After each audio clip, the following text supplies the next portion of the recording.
விஜய் பார்க்கணும் ரொம்ப நாள் கனவு, இன்னைக்கு பாத்துட்டேன். இந்த வாட்டி ஜூலி பேசினாங்கள, ஜூலி அவங்களுக்கு தளபதியை பத்தி பேச என்ன தகுதி இருக்குன்னு நீங்க எல்லாம் நினைக்கிறீங்க சொல்லுங்க. தளபதியை பத்தி பேசுறதுக்கான ஒரு விதமான தகுதியுமே அவங்களுக்கு கிடையாது. எப்படி அவங்க எப்படிலாம் பேசுறாங்க. அப்புறம் பயப்பில்ல அதனால 2வது வீடியோ போட்டாங்க போது ஏன் பயந்தனாலதான் 2வது வீடியோ போடுறோம். அதுலயே தளபதியை பத்தி பேசுறாங்க. பேசிட்டு தொண்டர்கள் எல்லாருமே இன்னும் நடிகர்களா இன்னும் ரசிகர்களா தான் இருக்கோமா, தொண்டர்களா இன்னும் ஆகலையா. அதனால அவங்க நான் அரசியல் வாய்ப்படல, அதனால அவங்க எல்லாம் பேசக்கூடாது அப்படின்றாங்க. நீ பயப்படுறதுனாலதானே நீ 2வது வீடியோவும் போடுற, 3வது வீடியோவும் போடுற. உனக்கு என்ன தகுதி இருக்கு தளபதியை பத்தி பேச? உனக்கு நீ ட்ரெண்டிங் ஆகணும் அப்படின்னா நீ எவ்வளவோ வழி இருக்கு, இதுக்கு மேல எவ்வளவு வழி இருக்கு. போய் டிஎம்கேக்கு கொத்தடிமையா இன்னொரு டைம் நீ போய் அவங்க கட்சியில நீ சேர்ந்தா கூட நீ ட்ரெண்டிங் ஆயிடலாம். எதுக்கு தளபதியை பத்தி அவதூறா பேசி நீ ட்ரெண்டிங் ஆகணும்? உனக்கு எந்த விதமான அவசியமும் கிடையாது.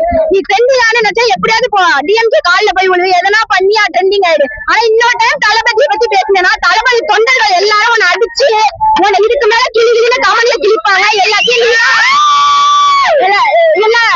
எப்படி நான் சொல்றேன், தளபதியை பத்தி இனிமே நீ பேசுன அவ்வளவுதான். இதுக்கு இப்பயும் கமல்ல கழுவி ஊத்துறாங்க.